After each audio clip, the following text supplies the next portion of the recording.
방광이 예민해지면서 다양한 배뇨 문제가 발생하는 것을 과민성 방광이라고 합니다.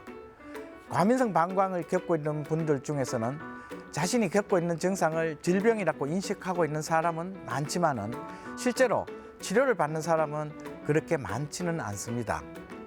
조기에 치료를 하지 않으면 치료가 어려운 만성으로 진행될 수 있는 만큼 치료에 적극적인 자세가 필요합니다. 안녕하세요. 비뇨의학과 전문의 배양규 원장입니다.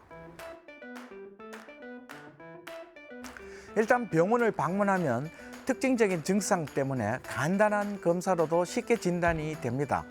그렇지만 대개 숨기는 경우가 많아서 진단이 잘 되지 않는 경우가 많습니다. 약 60% 정도만 자신의 증상을 의사에게 이야기하고 이 중에 27% 정도만 적극적인 약물 치료를 한다고 보고 있습니다. 그러다 보니 자연히 진단이 어렵게 되고 치료의 접근성은 더욱 어려워집니다.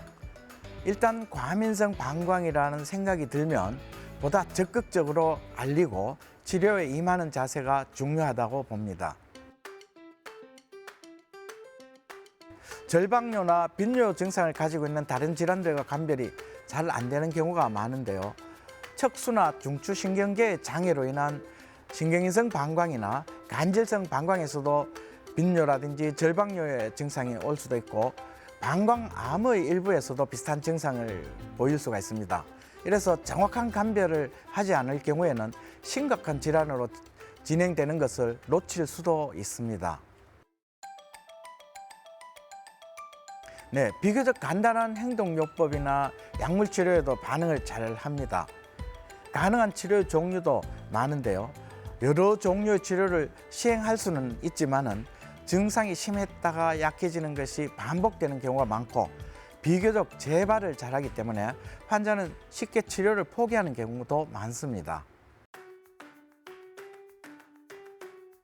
스스로 할 수 있는 방법으로는 방광훈련법이 있고요. 병원을 방문하면 약물요법이나 전기자극치료 등 다양한 치료를 시행하고 있습니다.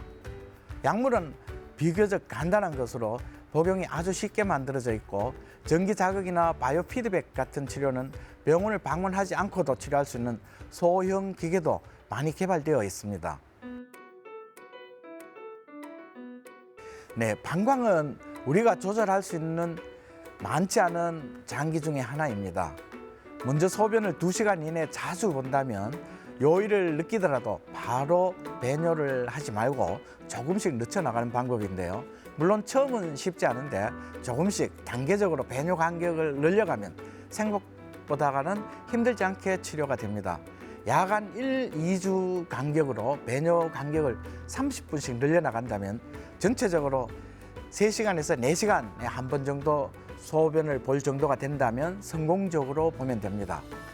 소변을 급하게 보는 급박뇨나 절박뇨의 경우는 요일을 급하게 느끼면 즉각적으로 소변 보는 것을 시도하지 말고 항문 주위의 근육을 아주 강하게 수축해 주거나 다른 생각을 해서 급한 시기를 넘기고 본인의 의지대로 스스로 소변을 보게 하면 치료가 아주 효과적으로 되게 되어 있습니다.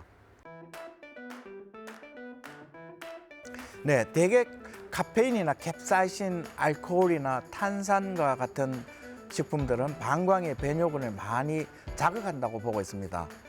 커피나 차나 음주 같은 것들이나 탄산음료 등 섭취를 줄이는 것이 좋고요. 지나치게 자극적인 음식도 피하는 것이 과민성 방광의 증상을 악화시키지 않는 데 도움이 된다고 보고 있습니다.